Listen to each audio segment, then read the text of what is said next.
जुलाई को ट्विटर पर मैसेज था। गुलशन झा द्वारा कुछ वर्षों पहले इसे डिस्कवरी चैनल ने प्रसारित किया था। कुरुक्षेत्र के पास खुदाई करते समय विदेशी पुरातत्व विशेषज्ञों को 80 फुट की लंबाई के मानव कंकाल के अवशेष मिले, जो महाभारत के भीम के पुत्र घटोत्कच के वर्णन के समान है, पर आज भी कुछ लोगों को महाभारत काल्पनिक लगती है। ओजस्वी हिंदुस्तान ने इसे भीमपुत्र घटोत्कच का कंकाल बताया है और कई बारी अपने फेसबुक पेज पर डाला और लिखा कि 2013 में पोस्ट किया, भारत की ईसाई परस्त सरकार हमसे यह छिपा रही है कि उन्हें उत्तर भारत के एक क्षेत्र में खुदाई के दौरान भीमपुत्र घटोत्कच का कंकाल मिला है। फिर 2014 में भी पोस्ट किया फेसबुक पेज और सरकार से सवाल पूछे।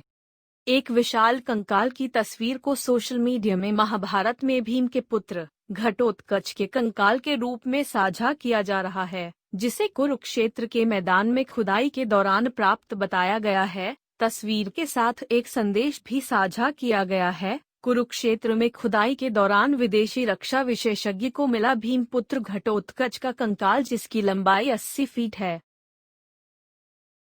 ये तस्वीर ट्विटर और फेसबुक पर शेयर की जा रही है और भी कई वेबसाइट्स ने इस तस्वीर को अलग अलग जगह की बताते हुए शेयर किया है।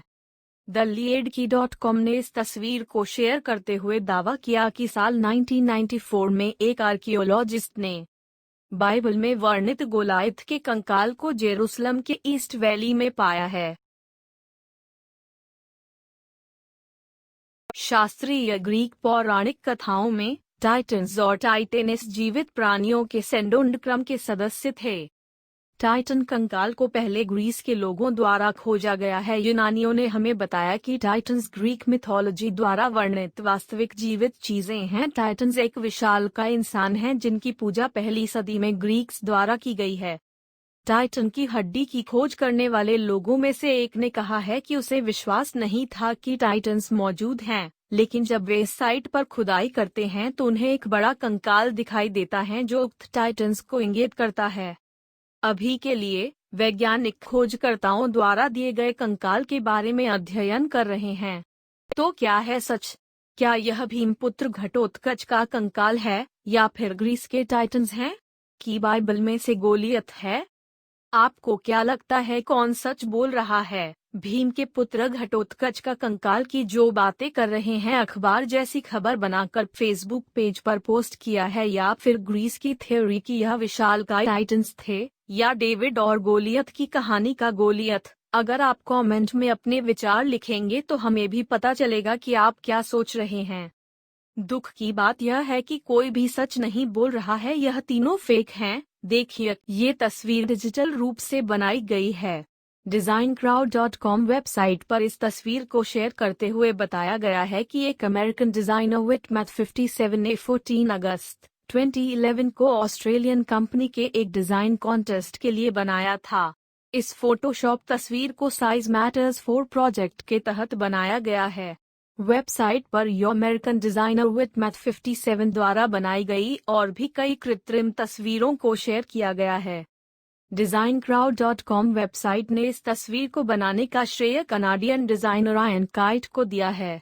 वेबसाइट के मुताबिक आयन काइट ने ये तस्वीर 2 अक्टूबर 2002 को कम्युनिटी कॉन्टेस्ट के लिए बनाई थी। ये तस्वीर प्रोजेक्ट आर्कियोलॉजिकल एनोमलीज 2 के तहत बनाई गई। बाकी की तस्वीरों की तरह ही ये तस्वीर भी फोटोशॉप डिजाइन है, जिसे स्पेनिश डिजाइनर एमरांटो ने 9 अप्रैल 2004 को बनाया था। इस प्रोजेक्ट का नाम आर्कियोलॉजिकल एनोमलीज 4 है। ये तस्वीर भी एक फोटोशॉप डिजाइन ही है। DesignCrowd.com वेबसाइट के मुताबिक इस तस्वीर को एक अमेरिकी डिजाइनर ब्लैक बुक ने 2018 में क्राउड कंपनी के कम्युनिटी कॉन्टेस्ट के लिए बनाया था। अमेरिकन डिजाइनर एनकिन ने ये तस्वीर 8 अप्रैल 2004 को बनाई थी। इसे प्रोजेक्ट आर्कियोलॉजिकल एनोमलीज 4 के अंदर बनाया गया था। जीनो ड डोमेनिचीस द्वारा निर्मित इस विशालकाय कंकाल की मूर्ति को मिलान के पलाज़्ज़ो रिले में 2007 में प्रदर्शित किया गया था। इसका नाम कैलामिता कॉस्मिका या कॉस्मिक मैग्नेट रखा गया है। यह मूर्तिकला 28 मीटर लंबी है और इसका वजन लगभग 8 टन या 16,000 पाउंड है। कलाकार ने अपनी मृत्यु से कुछ समय पहले यह काम पूरा किया।